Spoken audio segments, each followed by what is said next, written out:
Page 14, alors on est arrivé à la fin de la Torah, le Maaseh, juste le passage où Rabbeinu, c'est-à-dire Rabbi Nathan, il rapporte que cette Torah-là, elle a été la Torah et Sod Kavanat Tfilin. Cette Torah, dedans, il y a les secrets des kavanot, c'est-à-dire des explications secrètes des Tfilin. Comme voir Sham Betor Divrei Torah Zot, comme c'est écrit dans cette Torah-là, au Krenir Sham Minatzad Behaga Erkol Kavanot Tfilin Klulim Sham.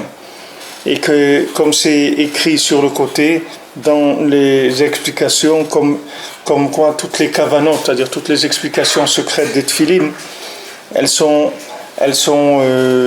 incluses dans cette Torah. Vadvarim uvanim la maskilim, et les choses, elles sont claires pour les gens qui connaissent ces choses-là. Vadain tzrichim beur rachav levair adavar etev.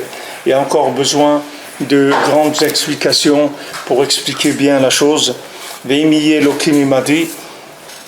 Et si Hachem il sera avec moi, ça c'est Rabbi Nathan qui parle. Yitbaer adavar b'makom acher bezrat Hashem yitbaer. Cette chose-là, on l'expliquera dans un autre endroit, bezrat Hashem. Veda sheshamati mipiv hakadosh. Et sache que j'ai entendu de sa sainte bouche, shechishev kama vekama torot, que Rabbeinu il a cité plusieurs torot, plusieurs enseignements. Ve'amar shekulam hem sod kavanat tfilin. Il a dit que tous ces enseignements-là, c'est tous des explications des secrets des tfilin. Dainu ha-Torah b'chatzot chos v'kol shofar, c'est-à-dire la Torah qui s'appelle b'chatzot chos v'kol shofar, la Torah ve'anochi Hashem Elokecha, la Torah kara et Yehoshua, la Torah mi'aish hachafetz chaim, la Torah ve'atem tiyelu melechet kohanim, ashreim zarka, cette Torah-là, marquez votre parole. Et encore d'autres Torahs grandes. Chez Eni Zocher Ata Lefartam, Rabbi Nathan dit, je ne me souviens pas maintenant dans les détails comment les dire toutes. Va'amar shekulam hem sod kavanot tfilim. Et il a dit que tout ça, ce sont des Torahs qui expliquent les secrets de la mitzvah des tfilin. Ashrei Zocher la sigam. Heureux celui qui est Zocher, celui qui a le mérite de pouvoir comprendre. Donc ici, dans cette Torah, Rabbeinu il a parlé des tfilin, comme on a vu au début, et tout ce qu'il a expliqué, ce sont des secrets des kavanot, c'est-à-dire de tous les secrets des explications de quoi parlent les tfilin. Donc maintenant, on va commencer le kitsur sur la Torah, comme on a l'habitude de faire, que reprendre la Torah, mais d'après le kitsur, le résumé que Rabbi Nathan il a fait sur la Torah 38. Alors, le Kitsur, c'est page 15 dans la brochure, elle est disponible sur le site, vous pouvez la télécharger en PDF. Sarir kol adam lepashpesh et atzmo bekol et limhud avuk b'Hashem yitbarach. Chaque personne, elle doit se palper tout le temps pour voir si elle est attachée à Hachem. Vasiman shel dvekut utfilin. Et maintenant, le signe, si quelqu'un est attaché à Hachem et collé à Hachem, c'est les tfilin. Et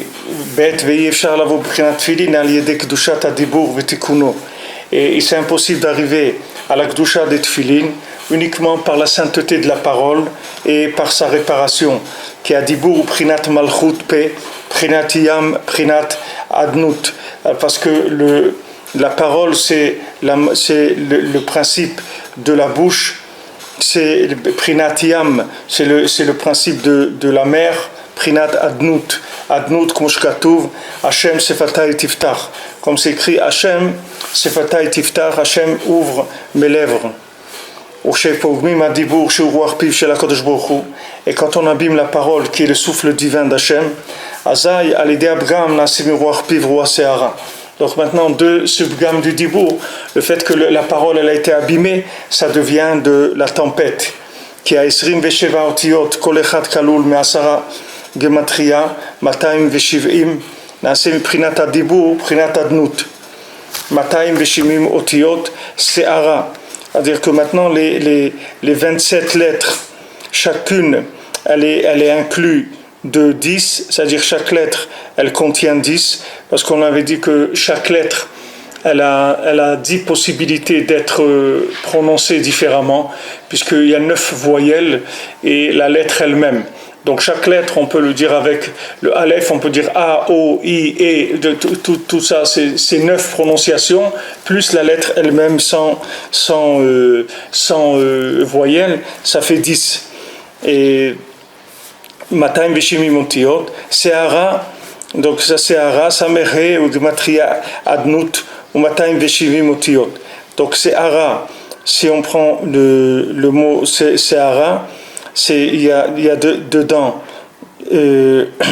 c'est Samerhe et R, c'est-à-dire R c'est 270 et Samerhe c'est 65 ou Gematria Adnut.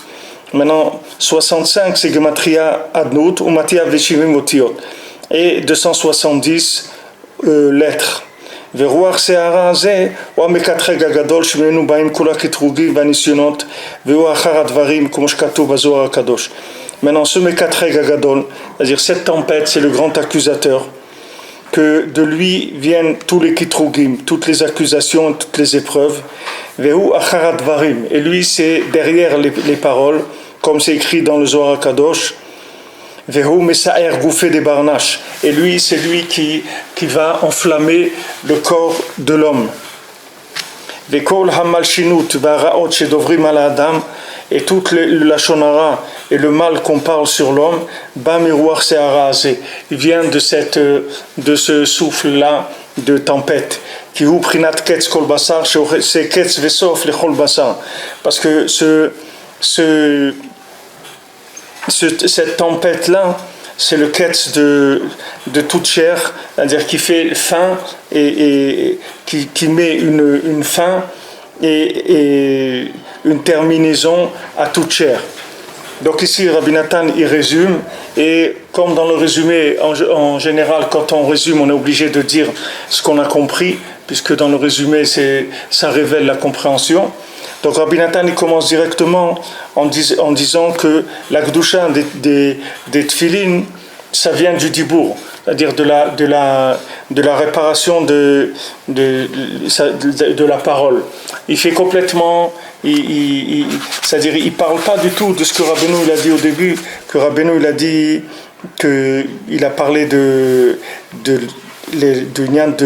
la boucha. Que Rabbeinu a parlé non, la boucha c'est après, donc c'est possible qu'après il va parler de ça, de la honte.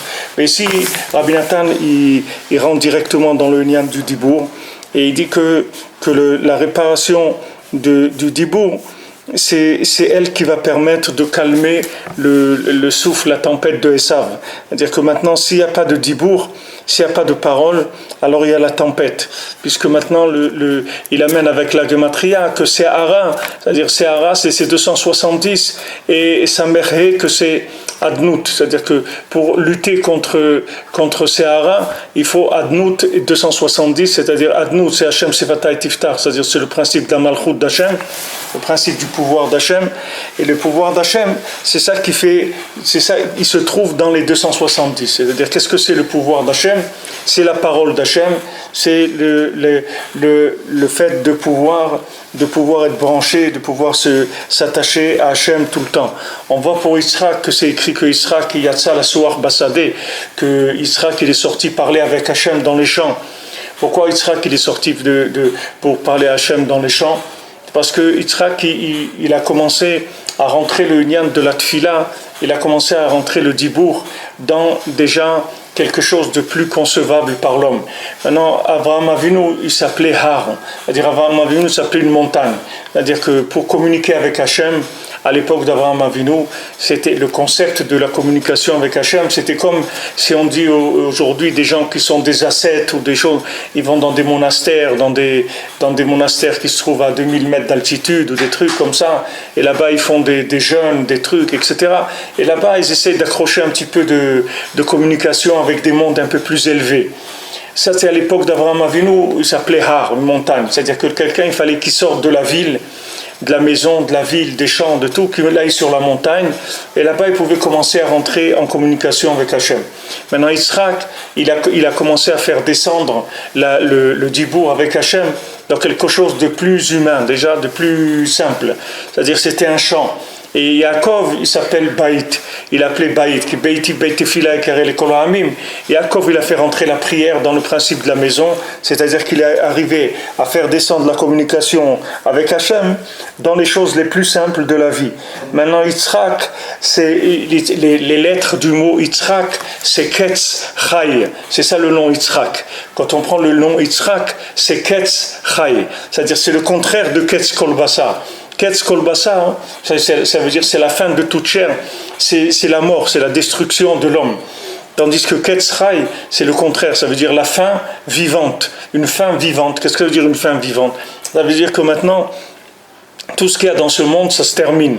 D'accord? Tout ce qu'il y a dans ce monde, tout individu, tout il va se terminer. Toute personne, elle va mourir. C'est connu, tout le monde le sait. Et toute la matière, elle se détruit. Tout ce qu'il y a dans ce monde, ça se détruit. Maintenant, il y a une fin qui est vivante. Et il y a une fin qui est morte. Si maintenant quelqu'un, il a passé sa vie à consommer, à s'amuser, à profiter de la matière, alors sa fin, ça va être la fin, il n'y a pas de suite, c'est la fin, Ketz Kolbasa. Et si quelqu'un maintenant, il a passé sa vie à essayer de communiquer avec Hachem à travers ce que Hachem il a mis dans le monde, alors sa fin, ça va être Ketz Chai, que ça veut dire Ketz Chai, c'est une fin vivante. Et ça, c'est Yitzhak. Yitzhak, c'est aussi pourquoi il s'appelait Yitzhak, Hachem Hatzchok, c'est-à-dire pour le rire. Pourquoi le rire? Parce que Vatitzrak le Yom Acharon, parce que c'est écrit, elle va rigoler le dernier jour. Pourquoi elle va rigoler le dernier jour? Parce que celui qui a utilisé le monde pour s'attacher à Hachem, c'est-à-dire qui a utilisé tout ce qu'il y avait dans le monde comme des moyens de vivre avec Hachem, de craindre Hachem, d'aimer Hachem, de communiquer avec lui. Alors lui, le dernier jour, il va rigoler. C'est sûr que ça va le faire rire, parce qu'il va rire de ce monde, que ce monde, il n'est pas arrivé à l'attraper, qu'il n'est pas arrivé à l'attraper. Comme un Breslever, il a dit avant de mourir, il a dit j'ai sauté sur ce monde. C'est-à-dire ce monde-là, il n'a pas pu m'attraper. J'ai sauté par-dessus. Je suis pas rentré dedans. Il ne m'a pas attrapé. C'est-à-dire que tout le monde de la consommation, il ne m'a pas attrapé. Tandis que quand on se fait attraper par la matière, en tant que moyen de plaisir ou moyen d'honneur, ou de tout ce qu'on veut, tout ce que l'homme il peut prendre pour lui dans ce monde, alors ça, chaque chose qu'il prend, c'est sa fin. C'est-à-dire que c'est ça qui va le faire terminer. Que chaque chose qu'il va prendre, il y a un moment, il va falloir la rendre parce qu'elle va se terminer. Elle a une fin. Tandis que tout ce qu'il a pris, qui est des choses qui ont rapport avec le Olam Haba, avec Akadosh Baruch Hu, alors ces choses-là, elles vont durer pour l'éternité. Elles vont pas continuer. C'est écrit. La Gemara elle dit qu'Akadosh Baruch Hu dit je vais faire hériter à tous ceux qui m'aiment Yesh. Qu'est-ce que c'est Yesh? La Gemara elle dit Atid Akadosh Baruch Hu le'anchi lekol tzadik ou tzadik shay olamot. Akadosh Baruch Hu il va faire hériter à chaque tzadik 310 mondes.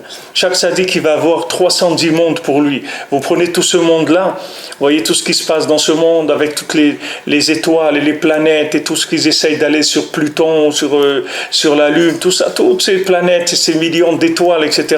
Chaque tzadik il va avoir 310 mondes comme ça. 310 chacun.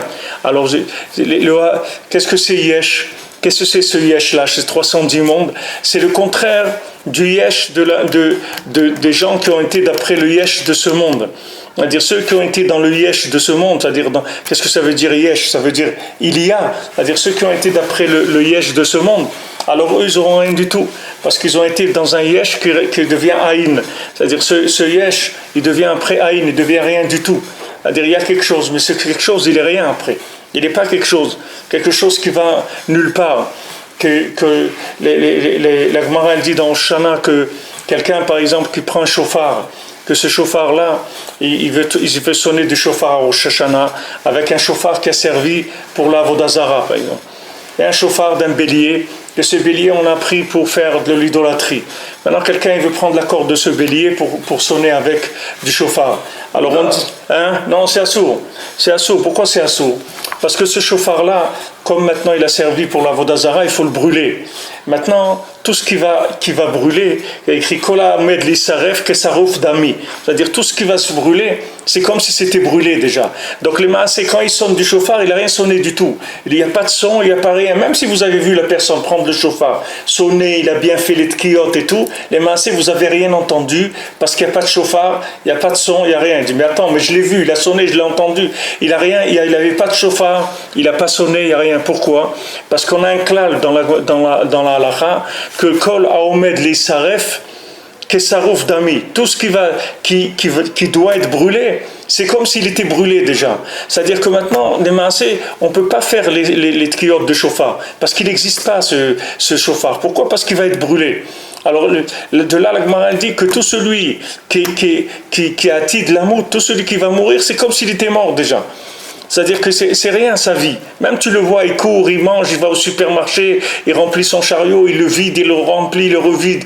Il fait ça, il va, il travaille, il court, il va à la plage, il achète un bateau pneumatique, il court. Tout ça, ça n'existe pas, Bichlal. Ça n'existe pas parce que tout ça, c'est fait dans un laps de temps, que ce laps de temps-là, il va disparaître. C'est-à-dire, ce laps de temps, à un moment, il va se contracter. Tout ce qu'il va y avoir, qui aura été dans le temps, ça va disparaître. C'est-à-dire, il va y avoir un moment, il va y avoir un yichud d'izmanim. C'est-à-dire que tout le temps, il va se contracter. Et quand tout le temps, il va se contracter, tous les gens qui auront investi dans le temps, ils vont dire que ça va disparaître. Parce que le temps, il va disparaître. C'est-à-dire, tout le temps de la consommation, il va disparaître. Il n'y a que les gens qui se seront attachés au-dessus du temps, que eux, ils vont rester vivants. Et tous les gens qui seront attachés au temps, alors ils vont disparaître. Pour ça aussi qu'on voit que Chazan, ils nous disent que ceux qui habitent en Eretz Israël, ils vont se lever 40 ans avant les autres à la résurrection des morts. Pourquoi ils vont se lever 40 ans? C'est-à-dire que maintenant, ceux qui habitent en Eretz Israël, ils vont avoir déjà 40 ans qui vivent dans le monde, et après, les autres, ils vont commencer à se lever. C'est-à-dire ceux qui doivent se lever à la résurrection des morts. Parce que comme en Eretz Israël, il y a une accélération du temps, que même le temps pachoute, c'est pas le même temps qu'ailleurs.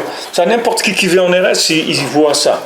Que le temps d'Eretz Israël, c'est pas la même heure. La montre, elle tourne pas pareil. C'est-à-dire que c'est pas la même chose. Il y a un yichud d'izmanim. C'est-à-dire qu'il y a une unification du temps. Et cette unification du temps, elle enlève la consommation. C'est-à-dire, elle enlève l'attrait tellement fort pour la matière. Parce que l'attrait de la matière, il vient du temps. Plus le temps, il est lent, et plus l'attrait pour la matière, il est fort. Et plus le temps, il est rapide, et moins l'attrait de la matière, il est fort. Parce que elle n'a pas le temps, la matière, de se manifester comme elle doit se manifester pour tenter les gens à la consommation.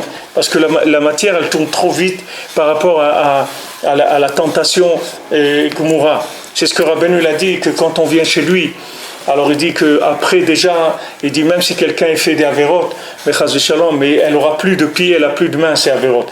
Rabbeinu l'a dit, le goût des avérotes, je voulais enlever déjà. C'est-à-dire, allez-y, faites ce que vous voulez, de toute façon, le goût de la chose, je voulais enlever. Pourquoi? Qu'est-ce que ça veut dire le goût de la chose, je l'ai enlevé? Ça veut dire que maintenant, la personne, elle rentre dans une conscience du temps qui fait que là-bas, le goût de la avéra, il n'existe plus. Parce que tout le goût de la avéra, il est dans le temps. Quand on augmente un petit peu la vitesse, le goût de la faute disparaît. Parce que le goût de la faute, il vient dans une certaine vitesse de la matière. Si la matière, même maintenant physiquement, prenez ça par exemple, invitez quelqu'un au restaurant, dans un super restaurant et tout, offrez-lui un repas, vous lui dites regarde, je t'offre un super repas et tout, mais tu as 5 minutes pour manger. Et il te dit laisse-moi tranquille, je mange pas, c'est tout, qu'est-ce que tu veux 5 minutes pour manger?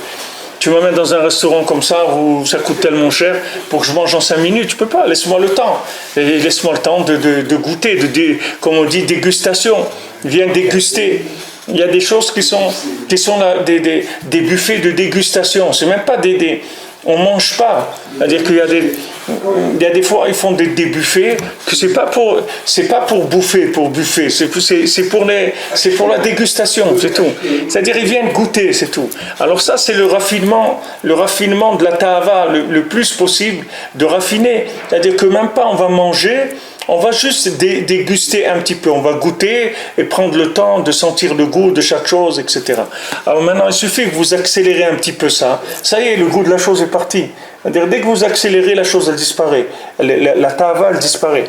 Donc, le Rabbi nous rapporte dans une Torah que le lien de Yitzhak, c'est le yichud d'Izmanim, c'est-à-dire que Ketzrai, c'est-à-dire le Ketzrai, c'est-à-dire le principe de la fin vivante, c'est-à-dire d'utiliser les choses dans une finalité qui soit vivante, ça c'est yichud d'Izmanim, ça se fait par l'unification du temps.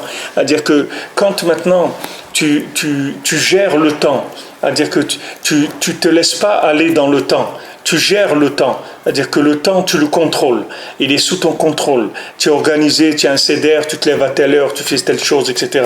Tu gères le temps. La gestion du temps, ça enlève le Yetzer de la matière. Comme la Mishnah elle dit que Tov Torah im derer cheretz, sheigat shneim meshakachat avon. C'est-à-dire que maintenant, c'est bien que quelqu'un il étudie et il travaille, parce que le fait qu'il est occupé dans les deux, ça lui fait oublier les avérotes. C'est pas qu'il n'a pas envie de faire les avérotes, c'est qu'il n'a pas le temps. C'est-à-dire qu'il n'a pas le temps. C'est-à-dire que comme il a un seder, il doit se lever à 6 heures parce faut qu'il soit au travail à 7h30, etc. Alors il se lève à 6 heures, il vite, il court au mikvé, il va, il fait sa tefila, après il vient, il mange un petit quelque chose, allez, il court, il va au travail, après il étudie, après il doit aller faire ça, etc. Après il rentre, il est fatigué, sa journée elle est pleine, il attend une seule chose, c'est d'aller se reposer, etc. Il n'a pas le temps de faire des avérotes. Il n'est pas dans le temps pour faire des avérotes, parce qu'il y a une maîtrise du temps. C'est-à-dire que maintenant, du moment où il a une organisation du temps, alors cette organisation, elle va le faire sortir des avérotes. C'est pour ça que le soir de Pessah, on appelle le Seder. Pourquoi on appelle le Seder? Parce qu'avec le Seder, tu sors de Mitzrayim. Si tu fais un Seder dans ta vie, avec ça, tu sors d'Égypte. C'est pour ça que ça s'appelle le Seder. Et qu'est-ce que c'est le Seder? Ça veut dire un plan, avoir un planning de la journée. Si tu as un planning de la journée, ça y est, tu sors d'Égypte. Tu sors du Sahara, tu sors de la consommation. Parce que le planning, il va te porter au-dessus du temps. Si maintenant, imagine-toi que quelqu'un, il a rien à faire. Alors il se balade. Il se balade en ville. Ah, il voit un truc, il rentre dans le magasin. Et il regarde combien ça coûte ça, un truc. Ah, c'est bien, c'est joli, on va essayer ces chaussures, on va essayer cet habit, on va essayer ça, cet appareil, on va voir ça. Ah tiens, il y a des trucs là-bas qui sont intéressants, il va là-bas. Mais si quelqu'un il a un céder, il n'a même pas de temps de regarder un magasin, s'il va dans un magasin, c'est uniquement parce qu'il a besoin de quelque chose. Mais il ne va pas faire les magasins, comme on dit, il va les tourner. Il n'a pas tourné, qu'est-ce qu'il va tourner? Il n'a pas le temps de tourner. S'il va quelque part, c'est vraiment parce qu'il a besoin de quelque chose. Et des fois, Bémet, on voit des gens qui sont dans la Torah, Bémet, des fois on a besoin de quelque chose et on ne va pas aller l'acheter. Ça va prendre des semaines avant de l'acheter parce qu'on n'a pas le temps d'aller l'acheter. Même qu'on a besoin, on va s'en passer parce qu'on n'a pas le temps, d'aller l'acheter. On n'a pas le temps. C'est vrai, on a besoin, mais on n'a pas le temps d'aller l'acheter. Alors, maintenant, quelqu'un qui va et qui commence à tourner, comme c'est écrit que Batala, mais via les Dishiamoum, c'est-à-dire que quelqu'un qui fait rien. Alors après, il commence à s'ennuyer, et le Shiamoum, ça amène toute la vérote du monde. Quand quelqu'un il s'ennuie, il commence à chercher qu'est-ce qu'il va faire pour faire des bêtises, c'est tout. Qu'est-ce qu'il va faire? Parce que maintenant, le fait qu'il est dans l'ennui, ça veut dire qu'il est possédé, il est dominé par le temps.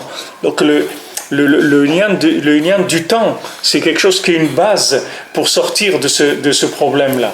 C'est-à-dire pour sortir du problème si vous voulez, c'est un problème de la pesanteur. C'est-à-dire c'est comme la pesanteur. Vous voyez la pesanteur, vous jetez quelque chose, la chose elle tombe par terre. Parce que la terre elle a une force d'attraction. Il y a une force d'attraction sur la terre. Maintenant, d'après les scientifiques. Hein? D'après les scientifiques. Non, d'après la Torah. Ça existe. Ça s'appelle Koach HaMosher. Dans la Torah, il y a Koach HaMosher, Koach HaMachriach. La pesanteur, ça existe dans la Torah. C'est une force physique qui existe, qui est reconnue par la Torah. Ce n'est pas les scientifiques. Les scientifiques sont venus après. La Torah, elle parle de Koach HaMosher. Que la terre, elle a le Koach HaMosher. Rabbeinu, il parle de ça. Pourquoi les gens restent debout sur la terre, ils ne s'envolent pas? Parce qu'il y a un koach hamosher. La terre, elle tire la personne par terre. C'est-à-dire, il y a une meshicha de la terre. De la même manière que la terre, elle a une force d'attraction, alors la matière, elle a une force d'attraction. La matière elle-même, elle a une force d'attraction, c'est-à-dire qu'elle attire les gens. Quand vous avez des parcs, les parcs d'attraction, les gens ils vont des parcs d'attraction. C'est quoi les parcs d'attraction? Ils vont dans des trucs pour se faire attirer par des bêtises. Ils vont pour faire tourner dans un truc, pour faire aller dans un train, attirer avec des trucs, à jouer avec ça, à manger ça, à boire ça. Ils vont dans des parcs d'attraction, que ces parcs d'attraction sont faits pour attirer les gens vers la consommation. Alors ce monde-là entier, c'est un grand parc d'attraction. Si maintenant tu crées pas une force de distraction qui te fait sortir de ça, tu peux pas. C'est-à-dire la matière elle tire les gens. Il y a pas tu peux pas résister. C'est comme ça, Stam. Il faut que tu trouves comment. Il y a une méthode comment sortir de ça. Mais sinon tu peux pas. Tous les gens ils ont les pieds posés par terre. Il y a personne qui vole. Maintenant tu viens, la matière elle attire tout le monde. Le manger, il attire tout le monde, l'argent, il attire tout le monde, les femmes, les trucs, tout ça attire les gens. Tous les gens, ils sont attirés par ça. Ouais, c'est la même chose, c'est le même principe, mais c'est plus... c'est la même force, attraction physique et une attraction du nefesh, c'est une attraction... Elle tire la personne. Tu vois bien quand tu vois quelque chose à manger, que tu as envie de manger. Pourquoi tu as envie de manger ? Pourquoi quand tu vois une pierre, tu n'as pas envie de manger? Quand tu vois une pizza, tu as envie de manger? Il y a une force d'attraction, c'est-à-dire que ça tire le nefesh, ça donne envie de cette chose-là. Alors maintenant, la seule façon qu'il y a de sortir de ça, c'est rien qu'avec la parole, c'est tout. Parce que la parole, c'est elle qui déconnecte de cette force d'attraction-là, de cette chose qui tire vers le bas. La matière, elle attire à elle pour la consommation. Maintenant, si quelqu'un il veut sortir de ça, il faut qu'il utilise sa parole. C'est-à-dire qu'il commence à parler avec Hachem. Et quand il va commencer à parler, il va se déconnecter de l'attraction de la matière. C'est-à-dire qu'il ne va plus avoir d'attrait pour la matière, mais il va avoir de l'attrait pour les messages qui sont dans la matière. C'est-à-dire tout de suite, il va dépasser le côté apparent de la matière pour entrer dans le côté communication avec Hachem qu'il y a dans la matière. Sinon, il dit ici, c'est ça qui brûle, c'est-à-dire le fait que la personne elle n'utilise pas la parole, c'est ça qui brûle le corps de la personne. C'est-à-dire c'est ça qui donne cette intensité comme ça de vouloir consommer, de vouloir prendre, etc. C'est-à-dire, mais ça air gouffé des barnaches, qui dit le Zohar. C'est-à-dire qu'il enflamme, il embrase le corps de la personne. Il embrase le corps de la personne, ça veut dire que la personne elle est embrasée par l'attraction de la matière. Maintenant, pour arriver à sortir cette attraction-là, on a la parole. Et d'un autre côté, toute attraction de la matière, elle vient du fait qu'on n'a pas utilisé la parole. Parce que si on avait utilisé la parole, on s'en aurait été détaché. C'est pour ça que, comme on l'a dit plusieurs fois, quand Akadosh Baruch Hu est venu parler avec Adam Arishon, quand il a fauté, ou quand Akadosh Baruch Hu est venu parler avec Bilam, quand Bilam il voulait aller avec Balak, et que Hachem lui a dit qui c'est ces gens-là qui sont venus te chercher. Alors lui croyait Bilam que Hachem ne sait pas ce qu'il fait. Hachem il sait très bien. Mais pourquoi Hachem il est rentré en dialogue avec lui pour tout de suite lui donner une chance de se déconnecter. Maintenant si Hachem il n'avait pas dit à Adam Arishon Ayeka, où est-ce que tu te trouves? Ben, il n'aurait pas pu se déconnecter.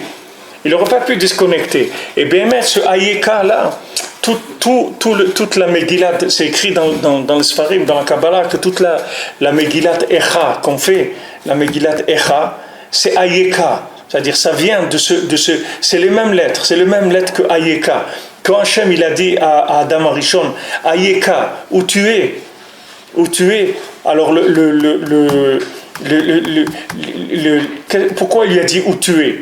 Ça veut dire que maintenant, il est rentré en discussion avec lui pour qu'il puisse réaliser qu'est-ce qu'il a fait et que maintenant il puisse prendre conscience que ce qu'il a fait c'est qu'il a fauté, mais que aussi qu'il sache que c'est possible de réparer.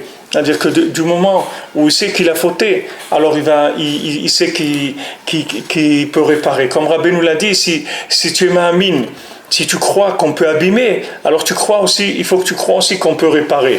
Parce que le fait que tu crois qu'on peut abîmer, ça même aussi, ça va te faire croire que tu vas savoir que tu peux aussi réparer. C'est-à-dire, Hachem, il est venu, il dit à Adam Arishon, Ayeka, où est-ce que tu es? Pour rentrer en discussion avec lui, pour le faire sortir de l'attraction de la matière. Parce que quand la personne, elle a fauté, elle a une attraction de la matière. L'attraction de la matière, la plus grande attraction de la matière qu'il y a, c'est la tristesse. La tristesse, c'est elle qui donne l'attraction de la matière. Quand quelqu'un il est triste, il est rentré dans l'énergie, dans le côté attractif qu'il y a dans la matière. C'est ça vous voyez dans le monde, quand on sort à je ne sais pas combien de millions de kilomètres de la Terre, à partir de 1,5 million de kilomètres ou quelque chose comme ça, il n'y a plus de force d'attraction. C'est-à-dire que la personne, elle vole comme ça. Il n'y a plus rien qui l'attire vers le bas. Mais quand elle rentre dans comment ça s'appelle, pas la pression atmosphérique, c'est l'attraction terrestre, ça s'appelle. L'attraction terrestre, alors ça l'attire vers le bas. Maintenant, il faut savoir que le pouvoir d'attraction terrestre qu'il y a dans la matière, c'est-à-dire qu'elle a d'attirer les gens à consommer, c'est la tristesse. La tristesse, ça tire la personne vers le bas. Tout ce qu'ils ont sorti, les poètes, le spleen, les trucs comme ça, tout ça c'est des méthodes pour arriver dans l'état avot. Comment arriver à rentrer dans l'état avot, les plaisirs de ce monde. C'est-à-dire que quand on rentre dans la tristesse, ça s'attire énormément vers la matière. C'est pour ça le Baal Shem Tov dit que le Yetzer Hara, c'est pas tellement les Averot qui cherchent. Le Yetzer Hara, il veut rendre les gens tristes. Parce que quand il rend la personne triste, il a collé à la matière. Complètement, elle est collée par terre. Elle est collée dans mamache la matière. Tu vois les gens tristes, alors ils vont dans des bars, ils vont boire, ils vont se saouler, ils vont ils vont faire des bêtises, ils vont incendier des voitures, ils vont faire n'importe quoi, parce qu'ils sont dans une forte attraction de la matière qui est très très forte. Maintenant, quand Hachem il dit Ayeka, il te dit où tu es. Et quand toi-même, quand dans Sipurei Masiot, quand il a mangé et il s'est endormi, le second du roi, il a été chercher la princesse disparue et elle lui a dit au début, il ne faut pas que tu manges et il ne faut pas que tu dormes. Et lui, il est tombé, il a mangé et il a dormi.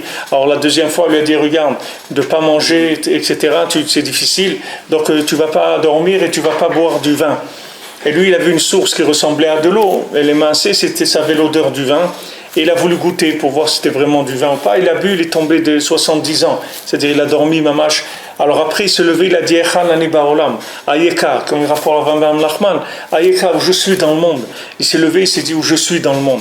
Maintenant, ce où je suis dans le monde, il faut le faire tous les jours. Parce que si quelqu'un, il ne fait pas ce où je suis dans le monde, il ne fait pas de mise à jour. Vous savez, quand vous dites où je suis dans le monde, chaque jour, quelqu'un il va faire une boédoute.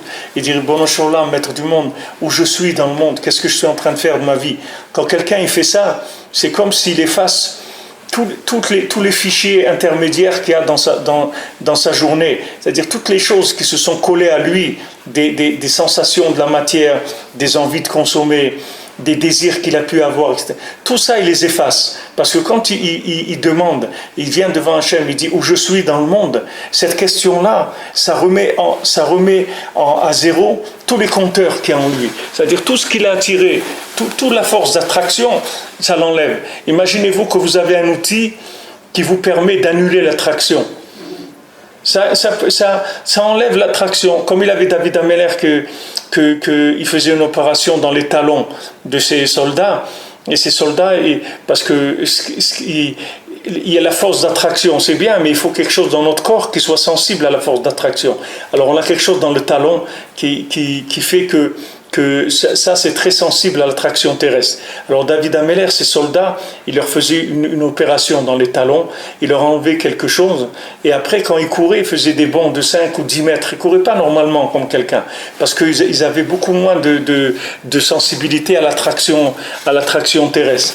Alors quand quelqu'un il dit Ayeka, il vient faire une bodédoute, il vient devant Hachem, il dit Bon Sholam, où je suis, Echan ani ba'olam, où je suis. Hachem il a demandé à Adam Arishon où tu es, mais Hachem il a voulu lui enseigner que lui, il doit se demander où il est.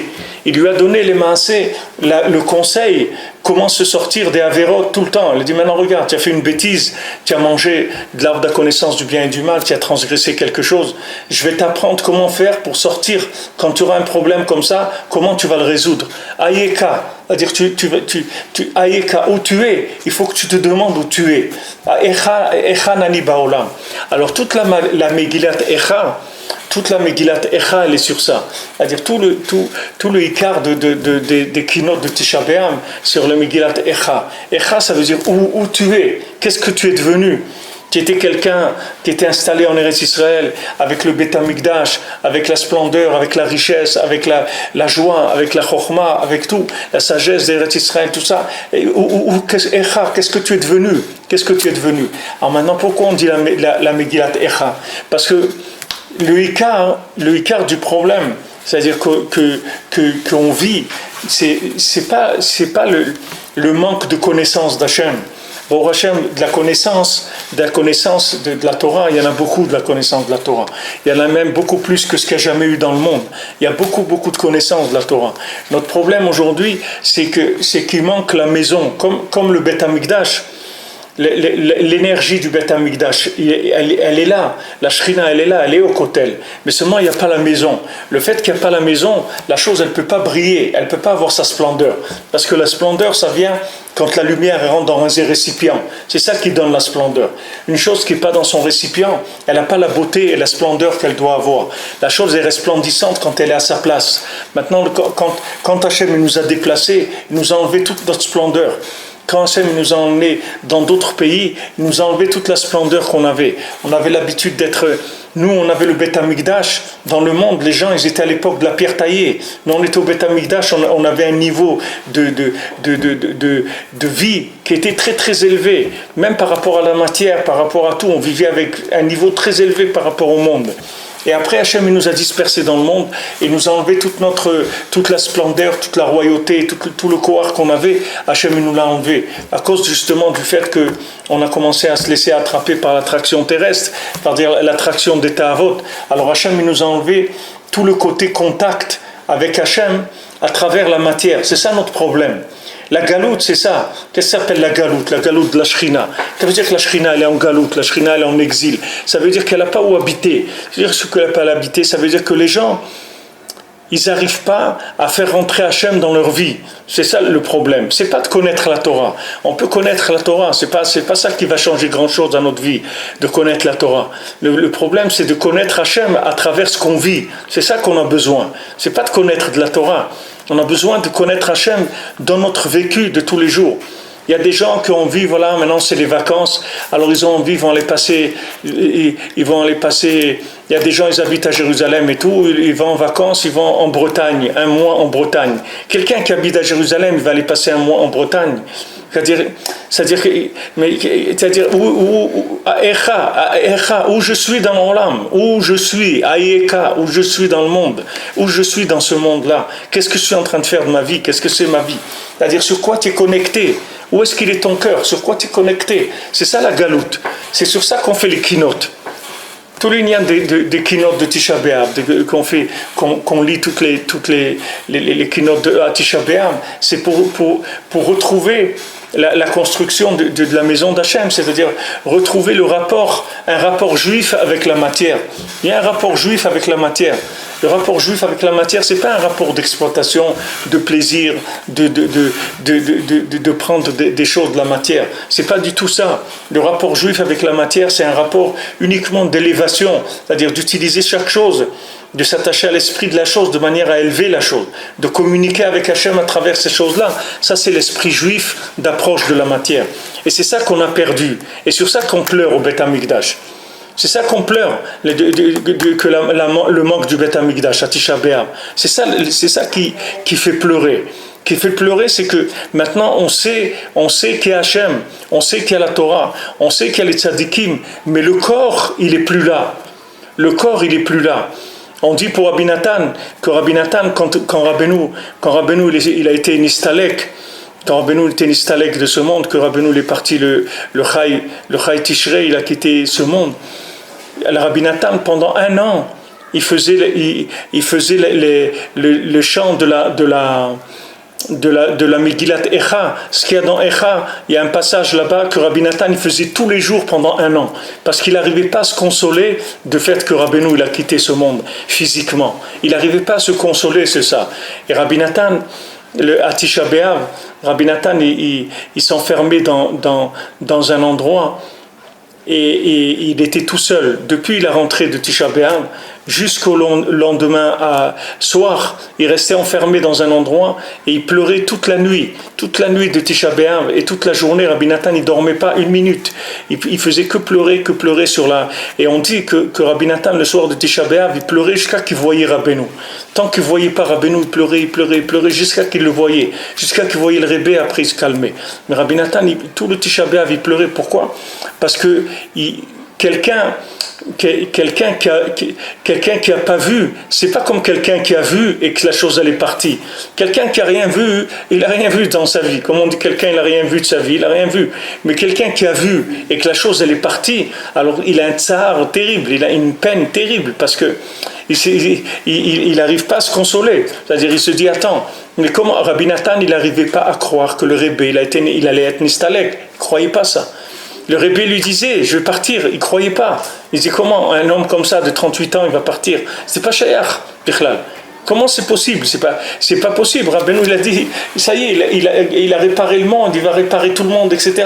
Comment il va partir? Ça ne marche pas, c'est pas possible qu'il parte.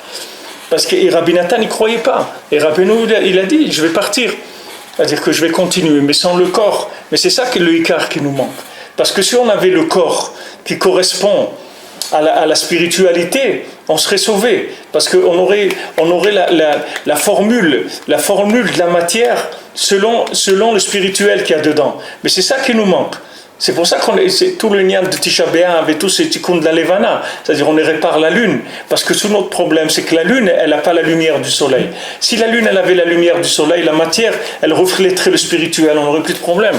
Notre problème, c'est que le deuil, il est sur ça. Et le deuil, c'est sur le fait que la lune, elle a baissé son niveau, c'est-à-dire tout ce qui est lunaire, féminin, tout ce qui est matière, ça a baissé son niveau de transparence par rapport au spirituel. C'est-à-dire la lune, elle est devenue épaisse, c'est-à-dire qu'elle s'est décalée par rapport au soleil. Il y a eu un décalage qui fait qu'elle ne reçoit pas la lumière du soleil de façon parfaite. Mais normalement, la matière, elle aurait dû nous renseigner sur le spirituel qu'il y a dedans. Et à ce moment-là, on n'aurait pas eu d'épreuve, parce qu'on aurait utilisé tout de suite la matière dans le bon sens. Mais le fait que maintenant la matière elle est devenue tellement épaisse et tellement obscure, alors elle laisse libre choix à la consommation, que les gens ils peuvent utiliser la matière pour le plaisir, alors que c'est une folie totale. Alors comment on sort de ça? Par Ayeka, c'est-à-dire Echa, où est-ce que tu es? Hachem, où est-ce que je suis dans l'Olam? Où je suis? Qu'est-ce que je suis en train de faire? Cette question-là, elle remet tous les compteurs à zéro. C'est-à-dire tout ce qu'il y a comme consommation dans le monde, ça se met à zéro. Et bien mettre quand quelqu'un quand quelqu'un est niftar, alors ça remet comme ça en question tous les gens. Pourquoi c'est une grande mitzvah d'aller dans un enterrement? Parce que ça remet en question la personne. C'est pour ça que Michelet dit, Shlomo Melech il dit que c'est mieux d'aller dans un enterrement que d'aller dans un mariage. Parce que dans un enterrement, tu vas prendre conscience que voilà où tu vas terminer, c'est tout. Alors qu'est-ce que tu es en train de faire? Qu'est-ce que tu fais de ta vie? Tu vas faire du ski nautique, tu vas faire quoi? Qu'est-ce que tu vas faire de ta vie? Voilà, et Bémet, voilà, je suis obligé d'arrêter maintenant parce que Bémet, le petit Shmuel, là, Yanni, là, il est niftar ce matin. Dans cette nuit, et il y a le Levaya maintenant à Beth Shemesh à 1h15, donc je suis obligé d'arrêter pour aller vers Hashem. Donc Hashem, il va à Mavet Lanetzar, vers Hashem.